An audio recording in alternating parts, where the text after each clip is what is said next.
परमेश्वर के दैनिक वचन। परमेश्वर का प्रबंधन कार्य संसार की उत्पत्ति से प्रारंभ हुआ और मनुष्य इस कार्य के केंद्र में है। ऐसा कहा जा सकता है कि परमेश्वर द्वारा सभी चीजों की सृष्टि मनुष्य के लिए ही है।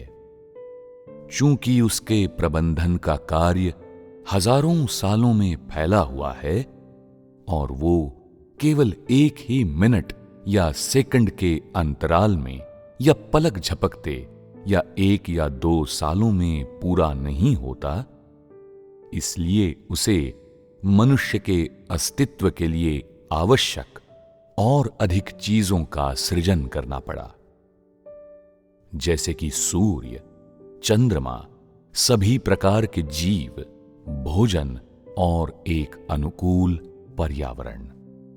ये परमेश्वर के प्रबंधन का प्रारंभ था। इसके बाद परमेश्वर ने मनुष्य को शैतान के हाथों में सौंप दिया और मनुष्य शैतान के अधिकार क्षेत्र में रहने लगा, जिसने धीरे धीरे परमेश्वर के प्रथम युग के कार्य की शुरुआत की। व्यवस्था के युग की कहानी। व्यवस्था के युग के दौरान कई हजार सालों में मानव जाति व्यवस्था के युग के मार्गदर्शन की आदी हो गई और उसे हल्के में लेने लगी। धीरे धीरे मनुष्य ने परमेश्वर की देखभाल छोड़ दी और इसलिए व्यवस्था का अनुसरण करते हुए लोग मूर्ति पूजा और बुरे कर्म भी करने लगे। वे यहोवा की सुरक्षा से वंचित थे और केवल मंदिर की वेदी के सामने अपना जीवन यापन कर रहे थे। वास्तव में परमेश्वर का कार्य उन्हें बहुत पहले छोड़ चुका था और हालांकि इस्राएली अभी भी व्यवस्था से चिपके हुए थे और यहोवा का नाम लेते थे, यहां तक कि गर्व से विश्वास करते थे कि केवल वे ही यहोवा के लोग हैं और वे यहोवा के चुने हुए हैं, किंतु परमेश्वर की महिमा ने उन्हें चुपके से त्याग दिया था।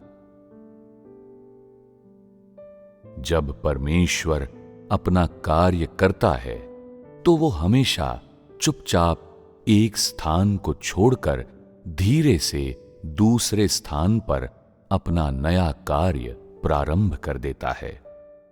ये उन लोगों को अविश्वसनीय लगता है जो सुन्न होते हैं। लोगों ने हमेशा पुरानी बातों को संजोया है और नई अपरिचित चीजों से शत्रुता बरती है या उन्हें विघ्न माना है। इसलिए जो कुछ भी नया कार्य परमेश्वर करता है, प्रारंभ से बिल्कुल अंत तक मनुष्य समस्त चीजों में अंतिम होता है जो इसे जान पाता है। जैसा कि हमेशा से होता आया है, व्यवस्था के युग में यहोवा के कार्य के बाद परमेश्वर ने दूसरे चरण का अपना कार्य प्रारंभ किया। देह धारण कर 10-20 साल के लिए मनुष्य के समान देह में आकर विश्वासियों के बीच बोलते और अपना कार्य करते हुए उसने ऐसा किया। फिर भी बिना किसी अपवाद के कोई भी ये बात नहीं जान पाया और प्रभु यीशु को सलीब पर लटकाए जाने और उसके पुनर्जीवित होने के बाद बहुत थोड़े से लोगों ने ही माना कि वो देहधारी परमेश्वर था। जैसे ही परमेश्वर के कार्य का दूसरा चरण पूरा हुआ, सलीब पर चढ़ाए जाने के बाद मनुष्य को पाप से बचाने का परमेश्वर का कार्य संपन्न हो गया और इसलिए उस क्षण के बाद से मानव जाति को केवल प्रभु यीशु को अपने उद्धारकर्ता के रूप में स्वीकार करना था और उसके पाप क्षमा कर दिए जाते। मोटे तौर पर मनुष्य के पाप अब उसके द्वारा उद्धार प्राप्त करने और परमेश्वर के सामने आने में बाधक नहीं रहे थे और न ही शैतान द्वारा मनुष्य को दोषी ठहराने का कारण रह गए थे। ऐसा इसलिए है क्योंकि परमेश्वर स्वयं ने वास्तविक कार्य किया था। उसने पापमय देह के समान बनकर उसका अनुभव किया था और परमेश्वर स्वयं ही पाप बलि था। इस प्रकार मनुष्य सलीब से उतर गया। परमेश्वर के देह इस पापमय देह की समानता के जरिए छुड़ा और बचा लिया गया और इसलिए शैतान द्वारा बंदी बना लिए जाने के बाद मनुष्य परमेश्वर के सामने उसका उद्धार स्वीकार करने के एक कदम और पास आ गया। बेशक कार्य का ये चरण व्यवस्था के युग में परमेश्वर के प्रबंधन से अधिक गहन और अधिक विकसित था। परमेश्वर का प्रबंधन ऐसा है: मनुष्य को शैतान के हवाले करना। मनुष्य जो नहीं जानता कि परमेश्वर क्या है, सृष्टिकर्ता क्या है, परमेश्वर की आराधना कैसे करे या परमेश्वर के प्रति समर्पित होना क्यों आवश्यक है, और शैतान को उसे भ्रष्ट करने देना। कदम दर कदम परमेश्वर तब मनुष्य को शैतान के हाथों से बचाता है जब तक कि मनुष्य पूरी तरह से परमेश्वर की आराधना नहीं करने लगता और शैतान को अस्वीकार नहीं कर देता। यही परमेश्वर का प्रबंधन है। ये किसी मिथक कथा जैसा और अजीब लग सकता है। लोगों को ये किसी मिथक कथा जैसा इसलिए लगता है क्योंकि उन्हें इसका भान नहीं है कि पिछले हजारों सालों में मनुष्य के साथ कितना कुछ घटित हुआ है, और ये तो वे बिल्कुल भी नहीं जानते कि इस ब्रह्मांड और नभमंडल में कितनी कहानियां घट चुकी हैं। इसके अलावा यही कारण है कि वे उस अधिक आश्चर्यजनक, अधिक भय उत्प्रेरक संसार को नहीं समझ सकते जो इस भौतिक संसार से परे मौजूद है, परंतु जिसे देखने से उनकी नश्वर आंखें उन्हें रोकती हैं। वो मनुष्य को अबोधगम्य लगता है क्योंकि मनुष्य को परमेश्वर द्वारा मानव जाति के उद्धार या परमेश्वर के प्रबंधन कार्य की महत्ता की समझ नहीं है, और वो ये नहीं समझता कि परमेश्वर अंततः मनुष्य को कैसा देखना चाहता है। क्या वो उसे शैतान द्वारा बिल्कुल भी भ्रष्ट न किए गए आदम और हव्वा के समान देखना चाहता है? नहीं, परमेश्वर के प्रबंधन का उद्देश्य लोगों के एक ऐसे समूह को प्राप्त करना है जो उसकी आराधना करे और उसके प्रति समर्पित हो। हालांकि ये लोग शैतान द्वारा भ्रष्ट किए जा चुके हैं, परंतु वे अब शैतान को अपने पिता के रूप में नहीं देखते। वे शैतान के घिनौने चेहरे को पहचानते हैं और उसे अस्वीकार करते हैं, और वे परमेश्वर के न्याय और ताड़ना को स्वीकार करने के लिए उसके सामने आते हैं। वे जान गए हैं कि क्या बुरा है और वो उससे कितना विषम है जो पवित्र है, और वे परमेश्वर की महानता और शैतान की दुष्टता को भी पहचान गए हैं। इस प्रकार के मनुष्य अब शैतान के लिए कार्य नहीं करेंगे। या शैतान की आराधना नहीं करेंगे या शैतान को प्रतिष्ठापित नहीं करेंगे। इसका कारण यह है कि ये एक ऐसे लोगों का समूह है जो सचमुच परमेश्वर द्वारा प्राप्त कर लिए गए हैं। यही परमेश्वर द्वारा मानव जाति के प्रबंधन की महत्ता है। इस समय परमेश्वर के प्रबंधन कार्य के दौरान मानव जाति शैतान की भ्रष्टता और परमेश्वर के उद्धार दोनों की वस्तु है, और मनुष्य वो उत्पाद है जिसके लिए परमेश्वर और शैतान दोनों लड़ रहे हैं।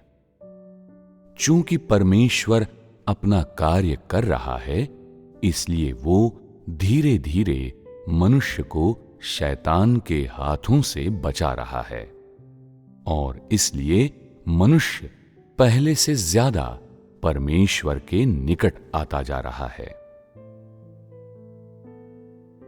और फिर राज्य का युग आया, जो कार्य का अधिक व्यावहारिक चरण है, और फिर भी जिसे स्वीकार करना मनुष्य के लिए सबसे कठिन भी है। ऐसा इसलिए है क्योंकि जितना अधिक मनुष्य परमेश्वर के नजदीक आता है, परमेश्वर की छड़ी उसके उतने ही करीब पहुंचती है, और परमेश्वर का चेहरा उतनी ही अधिक स्पष्टता से मनुष्य के सामने प्रकट हो जाता है। मानव जाति के छुटकारे के बाद मनुष्य औपचारिक रूप से परमेश्वर के परिवार में लौट आता है। मनुष्य ने सोचा कि अब आनंद का समय आया है, किंतु परमेश्वर द्वारा उसे ऐसे पुरजोर आक्रमण का भागी बनाया जाता है जैसा कभी किसी ने अनुमान नहीं लगाया होगा। होता यह है कि ये एक बपतिस्मा है जिसका परमेश्वर के लोगों को आनंद लेना है।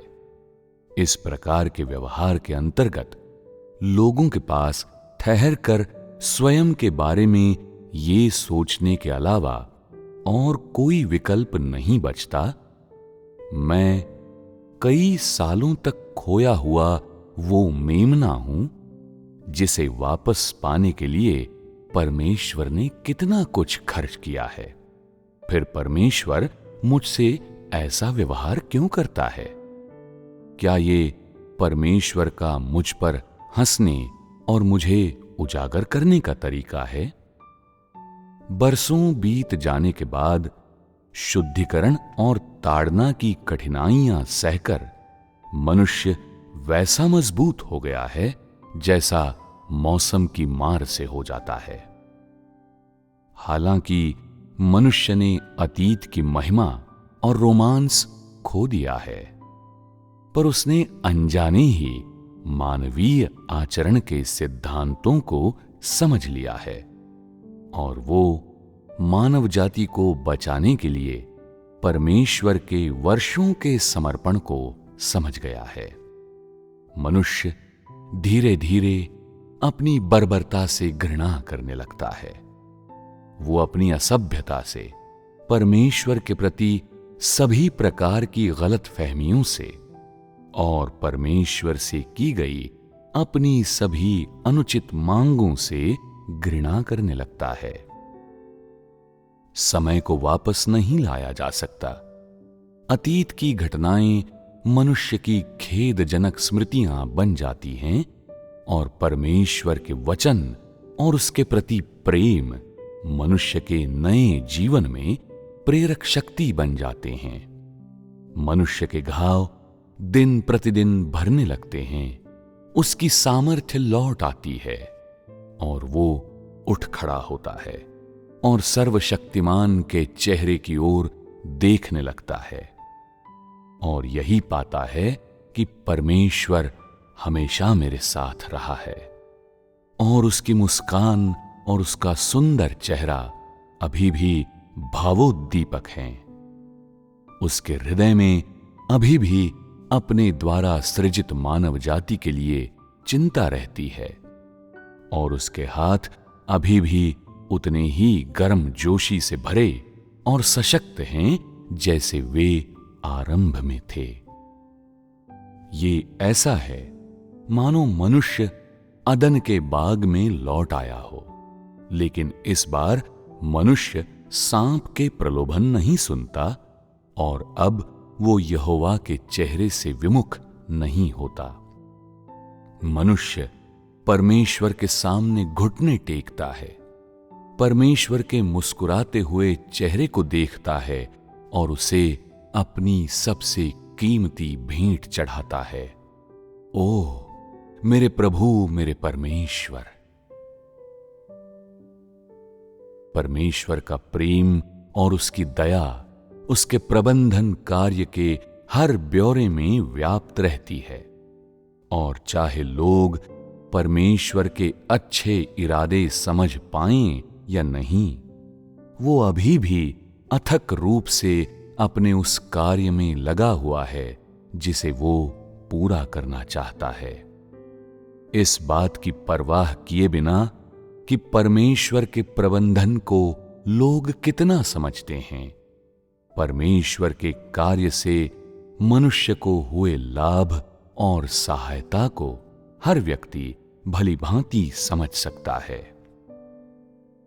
शायद आज तुमने परमेश्वर द्वारा प्रदत्त प्रेम या जीवन को थोड़ा भी महसूस नहीं किया है, परंतु यदि तुम परमेश्वर को और सत्य का अनुसरण करने के अपने संकल्प को नहीं छोड़ते, तो एक दिन ऐसा आएगा जब परमेश्वर की मुस्कान तुम पर प्रकट होगी, क्योंकि परमेश्वर के प्रबंधन कार्य का उद्देश्य शैतान के अधिकार क्षेत्र में मौजूद लोगों को बचाना है, न कि उन लोगों को त्याग देना जो शैतान द्वारा भ्रष्ट किए जा चुके हैं और परमेश्वर का विरोध करते हैं।